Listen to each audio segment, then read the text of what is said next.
नमस्कार बच्चों, आज हम आपको कुछ ऐसी कैलकुलेशन करना समझा रहे हैं जो बड़ी कठिन सी लगती हैं। जैसे ये डेसिमल के बाद कई डिजिट लिखी होती हैं तो हमें थोड़ा सा डर सा लगता है, तो हम इसका मेथड बताते हैं, शॉर्टकट मेथड।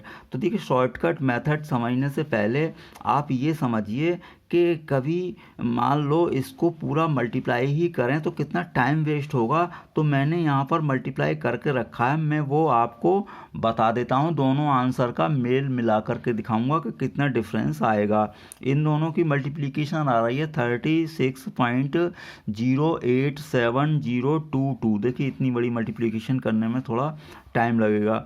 अब इन दोनों को मल्टीप्लाई अगर कर रहे हैं तो इनकी मल्टीप्लाई करने के बाद आ रहा है आपका 15.820044। अब इसको इससे इसे डिवाइड करेंगे तो ये आपका बन रहा है 2.281।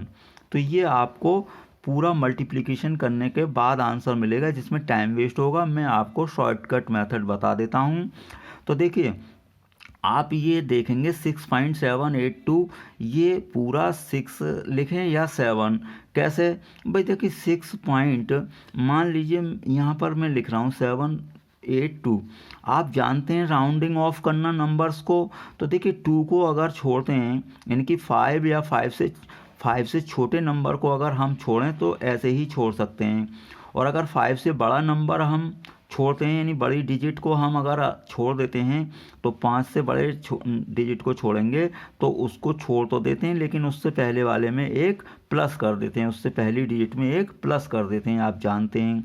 अब देखिए 6.8, आप खुद ही समझ लें कि 6 के नज़दीक है या 7 के, तो ये 7 के निकट है, तो इसे पूरा 7 लिख दें और एकदम फास्ट कैलकुलेशन हो जाएगी। 5.32, अब ये 5 के ही ज़्यादा निकट है क्योंकि 6 से तो बहुत पीछे है, बस हो गई कैलकुलेशन। अब देखिए ये 3.68, ये 4 के ज़्यादा निकट है, और 10 की पावर से हमें कोई लेना देना नहीं है, उनमें कोई राउंडिंग ऑफ नहीं होता है। अब देखिए ये 4.2 है, तो ये आपका 4 के ही निकट है, तो 10 की पावर क्या, -7 हो गई। अब देखिए कितना आसान है इन्हें सॉल्व करना। तो 7 का 5 से गुणा कर दिया, 35 आ गया, और 10 की पावर इकट्ठी कर लें, ये -15 है और ये प्लस का 19 है, अपॉन 4 4 16, ये आपका आ गया, और पावर इकट्ठी करें, ये 8 है और ये माइनस का आपका कितना है, 7 है।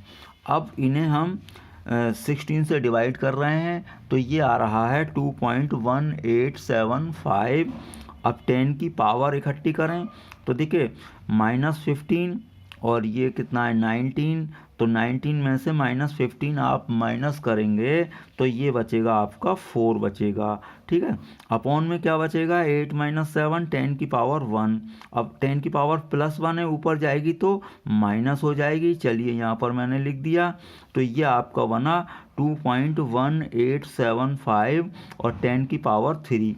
अब देखिए यहाँ पर आंसर ये बना, 10 की पावर से तो कोई लेना देना नहीं है। अब आप खुद ही कंपेयर करके देखें कि इसमें और इसमें क्या डिफरेंस है, मतलब कितना ज़्यादा डिफरेंस, कहीं भी नहीं है। तो इसमें और इसमें कोई डिफरेंस नहीं है, तो इस तरीके से कैलकुलेशन करना ज़्यादा इजी है। सपोज़ कीजिए कि आपका आंसर 2 आ रहा है कहीं, तो अगर आपका 1.99 या 98 आ जाता है तो ये 2 के ही लगभग बराबर है। तो ये डेसिमल वाली जो कैलकुलेशन होती हैं, डेसिमल के बाद काफ़ी मतलब प्लेसेस, मतलब वो डिजिट होती हैं, तो उन्हें शॉर्टकट मेथड से इसी तरीके से सॉल्व करते हैं, इससे टाइम बचता है। आप इसको हमेशा ऐसे ही करें, ज़्यादा डिफरेंस आंसर में नहीं आता है।